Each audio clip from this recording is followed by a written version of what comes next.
No ano de 2003, foi sancionada no Brasil a Lei nº 10.639, que altera a Lei de Diretrizes e Bases da Educação Nacional, para incluir no currículo oficial da rede de ensino a obrigatoriedade da temática História e Cultura Afro-Brasileira e Africana nos estabelecimentos de ensino fundamental e médio.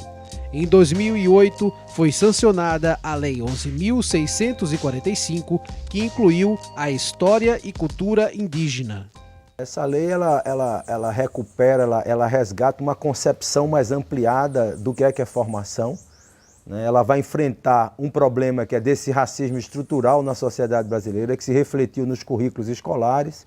Então nós somos uma população majoritariamente formada pela essa matriz cultural africana e afro-brasileira, e os currículos escolares não refletiam com a juventude, com as pessoas em processo de formação, conhecimentos que possibilitassem uma autocompreensão da própria sociedade brasileira. Passado 14 anos de promulgação da lei, ela ainda não foi devidamente implementada nos currículos pedagógicos das escolas.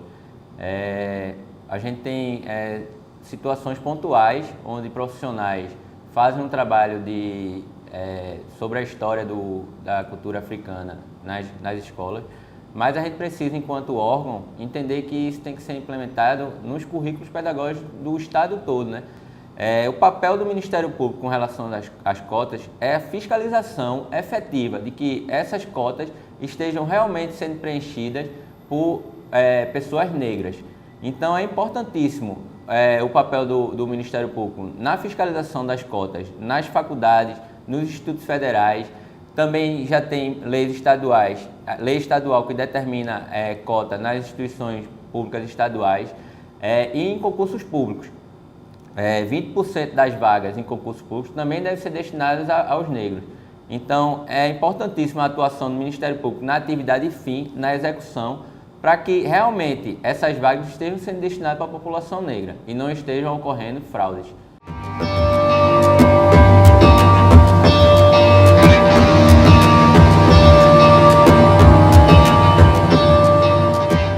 Segundo informações prestadas pela Secretaria de Defesa Social de Pernambuco, de cada 100 homicídios, 95 vítimas eram pretas ou pardas.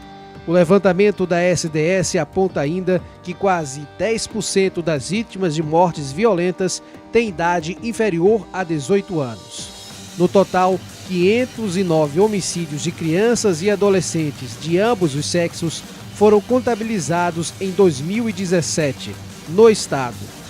A maioria são moradores de comunidades pobres, com idades entre 14 e 17 anos. A violência é um fenômeno multicausal, né? Falar assim, rapidamente, dos motivos dessa violência é difícil, mas o fato é que nós não somos seres ahistóricos, né? E nós precisamos olhar para trás, para a história do Brasil, para compreender a atualidade. Que a abolição da escravatura se deu sem o incremento de nenhuma política pública para essa população. Houve ainda a questão da ideologia do racismo, de dizer que o negro é feio, é burro, né? É incapaz, é ladrão. Tem racismo, que hoje está na Diretoria de Articulação Social e Direitos Humanos da Polícia Militar. Tem feito várias palestras com os policiais, rodas de diálogo. O GT Racismo, ele atua junto a entidades civis, movimentos sociais e também junto a outros órgãos. Porque como eu já pontuei, o racismo institucional ele não acontece só no Ministério Público, ele acontece em todos os órgãos públicos e privados. Então, essa atuação do GT Racismo de conscientização e de fazer com que as pessoas se coloquem na posição do negro faz com que a gente consiga implementar realmente a legislação que já vem a proteger, mas que ainda deve ser ampliada para garantir realmente o acesso ao negro de forma justa a todos os serviços públicos. Um dos objetivos fundamentais também do GT tem sido essa interação com as outras instituições do sistema de justiça e segurança, porque nós jamais daríamos conta de combater o racismo somente o Ministério Público. Então, a gente, desde o começo que essa parceria foi construída e ao longo desse tempo foi criado Primeiro o GT Racismo da Polícia Militar, depois o da Polícia Civil, e isso tem sido assim uma coisa muito positiva. Nós lançamos uma cartilha de combate ao racismo conjuntamente, foi um ano de discussão com as polícias, a partir de uma grande audiência pública com os delegados e a Polícia Militar. Foi um momento assim, riquíssimo de construção, porque a gente aprende também quais são, né, os encaminhamentos, quais são as necessidades, quais são as dificuldades de cada instituição. A doença falciforme é uma das doenças genéticas e hereditárias mais comuns no Brasil. É causada por uma modificação no DNA que, em vez de produzir a hemoglobina A de adulto, produz em seu lugar outra hemoglobina diferente, chamada S. Esta mutação ocorreu no continente africano e apresenta altas incidências na África, Arábia Saudita e Índia. No Brasil, tem presença significativa com maior incidência na população afrodescendente. E aí, no estado de Pernambuco, foi instituída a política de saúde integral às pessoas com doença falciforme e vem sendo feito todo um esforço institucional no sentido da implementação dessa política, da implementação da política de saúde integral da população negra, através de medidas de reorganização da assistência à saúde na hemorrede, através da implementação de ações de qualificação junto aos profissionais de saúde, no sentido de qualificá-los melhor para esse tipo de assistência. Dentro dos autos do inquérito civil aqui da Promotoria de Saúde, foi feita a cobrança ao Estado que fosse elaborada e publicada a política. Somente através da política de saúde na questão da hematologia e hemoterapia que pode ser prestada a assistência adequada às pessoas com anemia falciforme e outras doenças do sangue. Há necessidade de descentralização do atendimento que até então era feito unicamente pelo EMOP. O EMOP funcionava como unidade para tratar todo o estado, todas as pessoas com anemia falciforme no estado de Pernambuco. E, atualmente, se busca, com a implantação da política, a descentralização desse atendimento, para só vir para o EMOP o que for as situações mais graves, e que os municípios e as regionais de saúde tenham condições de tratar as pessoas com anemia falciforme sem haver a necessidade desse deslocamento. Muitas vezes, os próprios profissionais da área de saúde, médicos e não médicos, não têm os conhecimentos necessários para tratar aquela população negra que tem especificidades no tratamento de suas doenças. A população negra é mais acometida da anemia falciforme, da hipertensão e outras enfermidades. E precisa haver essa discussão para que os profissionais médicos e não médicos estejam preparados para lidar com essa situação e dar uma assistência especial a esse segmento da população. E, na realidade, o que a gente vê é um esquecimento dessa população que fica extremamente prejudicada na sua assistência à saúde por conta do que chamamos do racismo institucional. Um Estado laico significa um país ou nação com uma posição neutra no campo religioso. Também conhecido como Estado secular, o Estado laico tem como princípio a imparcialidade em assuntos religiosos, não apoiando ou discriminando nenhuma religião. Teoricamente, o Estado brasileiro é um Estado laico, assim quer a nossa Constituição. Na prática, ele não é um Estado laico. Na prática, ele não é um Estado laico. A gente acaba de ver definido pelo Supremo Tribunal Federal a licença para o ensino da religião nas escolas de primeiro e segundo grau. Não é? Como um Estado laico, ele não permitiria jamais que as doutrinas fossem ensinadas nas escolas.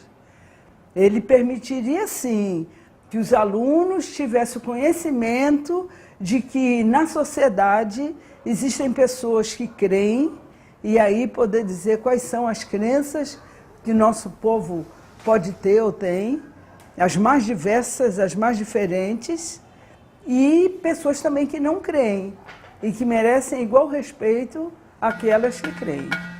Isso deveria ser ensinado no Estado laico. O inciso 6º do artigo 5º da Constituição Brasileira diz que é inviolável a liberdade de consciência e de crença, sendo assegurado o livre exercício dos cultos religiosos e garantida na forma da lei a proteção aos locais de culto e suas liturgias. A Lei K.O. número 7.716, de 89, considera crime a intolerância religiosa. As religiões de matriz africana, elas são diversas. Quem não conhece pensa que é tudo a mesma coisa. É tudo a religião do mal. Ou o grupo de pessoas que praticam o mal. O grupo de pessoas que cultuam o diabo. E não tem nada a ver. Isso é uma imagem criada pelo colonizador e que foi repassada historicamente e ainda hoje alguns grupos que se auto-intitulam religiosos e inclusive se valem do evangelho para poder discriminar, não é, os povos de matriz africana adeptos dos terreiros e poder tentar imputar a todos nós aquilo que é a prática deles. Ao longo desses 15 anos, eu diria a você que a primeira audiência pública, essa que eu falei, também estava lá o povo de terreiro, muita gente de terreiro. E eu me lembro de um Yalorixá que se levantou e, emocionado, e disse que ele, pela primeira vez ele estava entrando no Ministério Público para ser ouvido como cidadão, porque ele sempre foi perseguido pela polícia, isso em 2003. Então, era a primeira vez que o Ministério Público, ele entrava no Ministério Público como cidadão. Então foi uma coisa assim bem interessante. E a partir dali também a gente traçou um plano de atuação institucional, né, do GT Racismo junto com o Ministério Público. E uma das coisas postas foi trabalhar a questão da violência com o pessoal de terreiro. O racismo ele é como um camaleão. Quando você ataca por um lado, ele se manifesta por outro de uma forma assim, muito rápida. Graças a Deus, com muito esforço, principalmente da equipe doutora Bernadette, procuradora Bernadette, nós somos a instituição que iniciou essa ideia, um projeto espetacular. Somos modelos para todo o Brasil. E o melhor, não foi aquela questão que você faz um projeto de 6 meses, sai na mídia e depois acaba. Há 15 anos, de forma ininterrupta, o Ministério Público de Pernambuco combate o racismo. E aí nós evoluímos para combater a questão do racismo institucional, defendemos políticas públicas de saúde à população negra, enfrentamento da impunidade nos crimes de racismo, a intolerância religiosa. Então eu tenho muito orgulho desse trabalho que é feito. A nova gestão está apoiando integralmente, porque algumas instituições no Brasil começaram também com esse projeto, mas paralisaram. O nosso trabalho dessa equipe maravilhosa aí que vem sendo coordenada pela doutora Bernadette, nós temos o prazer de dizer que outras instituições abraçaram essa ideia também. Polícia Militar tem seu núcleo, Polícia Civil também tem seu núcleo. Era necessário que as universidades também abraçassem essa ideia de combater o racismo. Era necessário que os setores de comunicação também social, tipo imprensa escrita ou falada, também abraçassem essa ideia. Infelizmente, mesmo após 15 anos insistindo nessa ideia, nós não temos esse apoio de alguns segmentos da sociedade ainda. Mas nós não vamos desistir, porque, como eu falei, é meta da gente continuar de forma ininterrupta nesse trabalho contra o racismo.